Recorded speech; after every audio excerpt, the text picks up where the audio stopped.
नमस्ते विद्यार्थियों। आज हम 10th क्लास के क्षितिज पाठ्य पुस्तक के काव्य खंड के तीसरे पाठ देव का अध्ययन प्रारंभ करेंगे।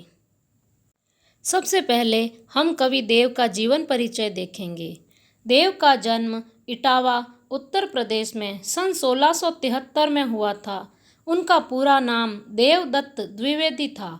देव के अनेक आश्रयदाताओं में औरंगजेब के पुत्र आजम शाह भी थे, परंतु देव को सबसे अधिक संतोष और सम्मान उनकी कविता के गुणग्राही आश्रयदाता भोगीलाल से प्राप्त हुआ।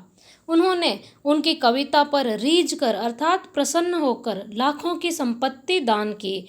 उनके काव्य ग्रंथों की संख्या 52 से 72 तक मानी जाती है। उनमें से रस विलास, भाव विलास, काव्य रसायन, भवानी विलास आदि देव के प्रमुख ग्रंथ माने जाते हैं। उनकी मृत्यु सन 1767 में हुई। देव रीतिकाल के प्रमुख कवि हैं। रीतिकालीन कविता का संबंध दरबारों, आश्रयदाताओं से था। इस कारण उनमें दरबारी संस्कृति का चित्रण अधिक हुआ है।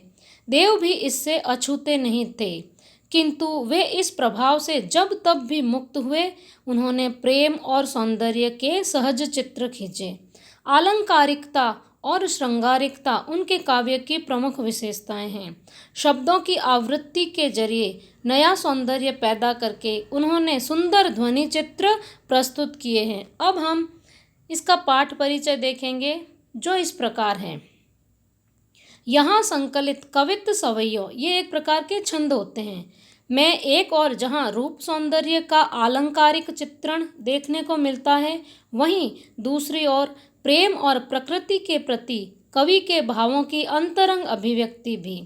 पहले सवैये में कृष्ण के राजसी रूप सौंदर्य का वर्णन है, जिसमें उस युग का सामंती वैभव झलकता है। दूसरे कवित्त में वसंत को बालक रूप में दिखाकर प्रकृति के साथ एक रागात्मक संबंध की अभिव्यक्ति हुई है।